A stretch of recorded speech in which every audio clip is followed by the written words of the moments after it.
Magandang gabi Kuya Allen at sa lahat ng mga taga-subaybay ng channel mo. Ako nga po pala si Sel, 23 years old at kasalukuyang nag-aaral sa UP Diliman. Bago ko simulan ng kwento ko, bigyan ko muna kayo ng idea kung ano ang hitsura ko. Ang height ko ay medyo alanganin, mga 5'9 to 5'10. Hindi ko rin masabi ng eksakto, basta yung tama lang para maging player ng basketball. Ang build ng katawan ko, sakto lang din. Hindi masyadong payat, hindi rin naman masyadong buff. Sabi nila maputi raw ako. Pero kapag katabi ko si na mama, si ate, at si daddy, ako na ang pinakamaitim sa amin. Gawa na rin siguro ng babad sa court, kalaro ng mga tropa ko.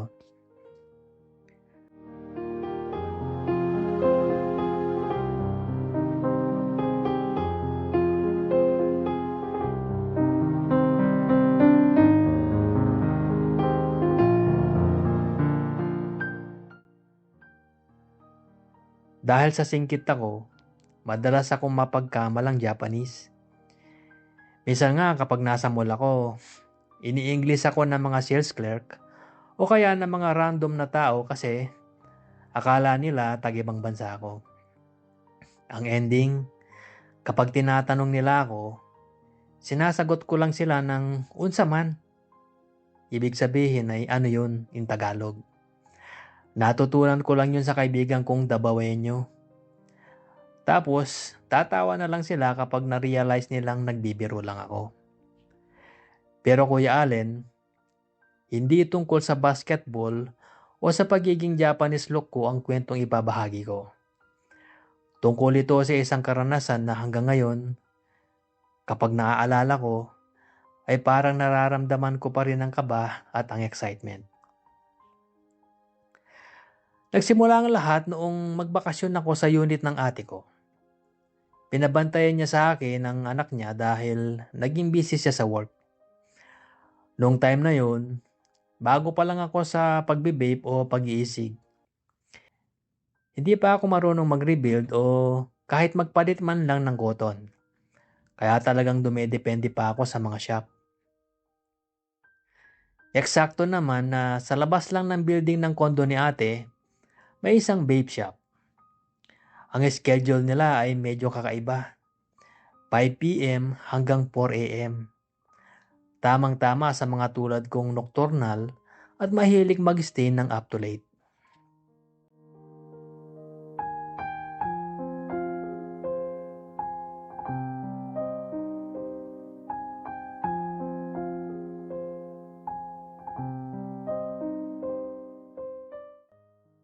Noong unang gabi ko sa shop,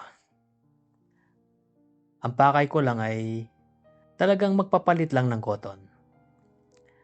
Habang ginagawa ng staff yung vape ko, pasimple akong tumitingin-tingin sa paligid. Pinagmamasdan ko kung paano nila ginagawa yung mga wicks para sa susunod, ako na lang ang gagawa.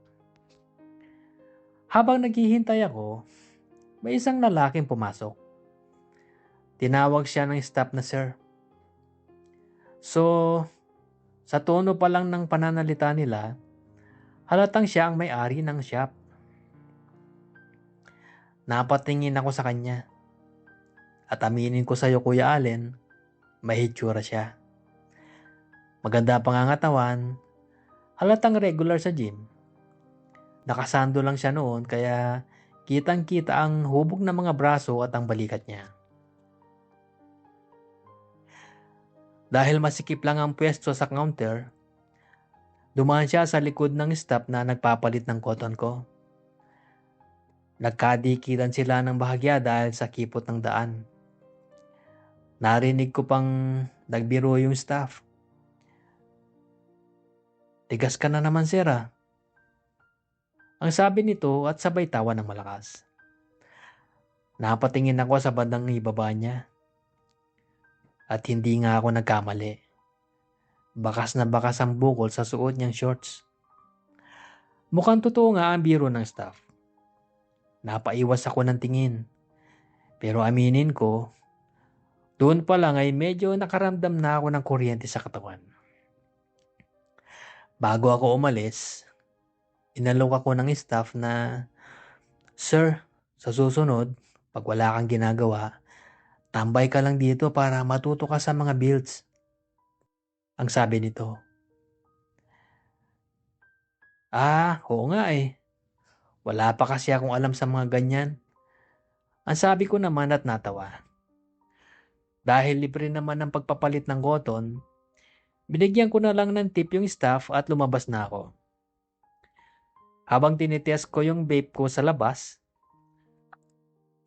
3 to 4 minutes pa lang ang nakakalipas, naramdaman kong may tumabi sa akin. Hindi ko kagad nilingon. Pero nung nagsalita siya, nakilala ko kagad ang boses. Yung may-ari pala. "Taga saan ka?"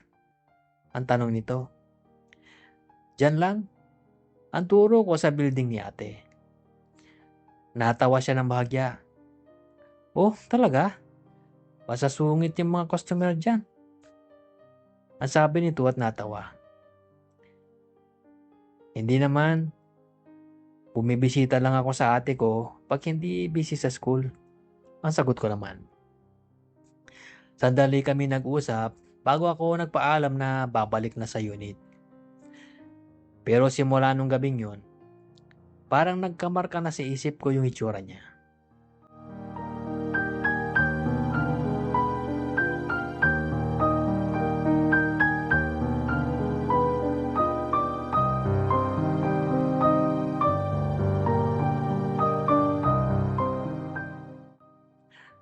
Makalipas ang 2 araw, galing ako sa mall dahil inutusan ako ni ate na bumili ng mga gamit para sa baby. Pag-uwi ko, medyo malalim na ang gabi. At dahil ayaw ni ate na nagbe-vape ako sa loob ng unit dahil sa bata, lumalabas ako bandang 3 a.m. Saktong lasang sunog na rin ang cotton ko kaya dumiretso ako sa shop. Pagdating ko, nakita ko yung may-ari. Natatawagin na lang nating sa pangalang Sir J. Mukhang magsasara na siya dahil may hawak na siyang susi at may nililista na sa notebook. "Sir, pwede pa bang magpapalit?" ang tanong ko. Tumingin siya sa akin at ngumiti. Sige, pasok ka." Ang sagot naman nito. Habang pinapalitan niyang cotton ko, siya na mismo ang gumawa dahil wala na yung staff niya.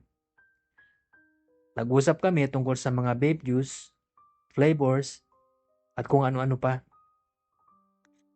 Nung matapos na siya, tumigil siya sandali at tumingin sa akin. "Pwede magpatulong?" ang tanong niya. Nagtaka ako. "Ano yun, sir?" ang sagot ko. Bigla siyang umiwas ng tingin. Wala.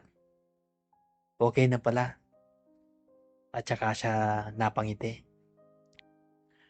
Habang lalabas na sana ako ng shop, nang tawagan niya ulit ako. "Sir," sabi nito.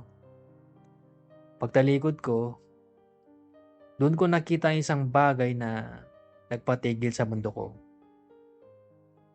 Dahan-dahan niyang hinahaplos ang harapan ng shorts niya habang nakatitig sa akin.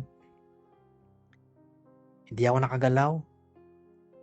Siguro mga 10 segundo kaming nagkatitigan. Pinagbasdan ko ang gwapo niya mukha. Mapula ang labi, makapal ang kilay, at yung tingin niya na parang may hinihintay na sagot mula sa akin. Imbis na matakot, nakaramdam ako ng kakaibang tapang. Dahan-dahan akong lumapit sa kanya. Kabado ako pero mas nangibabaw yung attraction ko sa kanya. Nung magkalapit na ang mga mukha namin, mabilis niyang nilock ang pinto at pinatay ang main lights ng shop. Ang tanging natirang ilaw ay ang violet ambient lights sa may paligid namin.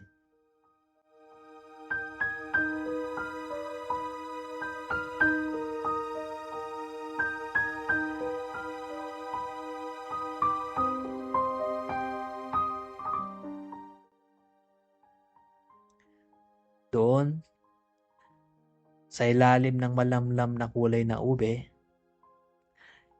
hinalikan niya ako ng marahan sa labi. Napakasarap niyang humalik, Kuya Allen. Sinundan niya yun ng mga halik sa pisngi, sa ilong, sa mata, hanggang sa tenga ko na sobrang ikinakiliti at ikinalibog ko. Dinala ako ng pagkakataon. Hinalikan ko ang liig niya habang tinatanggal niya ang sando niya. Ramdam ko ang tigas ng katawan niya. Mula sa dibdib, dinala ko ang manghalik ko pababa sa pusod. Sa bewang, pabalik sa tagiliran. Bawat haplos at bawat halik, ramdam ko ang pagnanasa naming dalawa. Muli kami naghahalikan ng matindi. Hindi ko akalain na ang isang katulad niya ay ganoon kagaling. Lumuhod siya at alam mo na yun, Kuya Allen. Ginawa niya ang nararapat.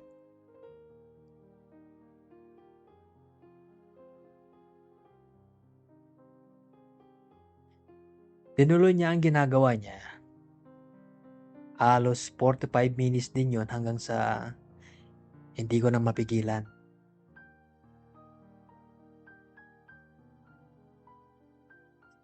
Laking gulat ko at hindi siya umiwas.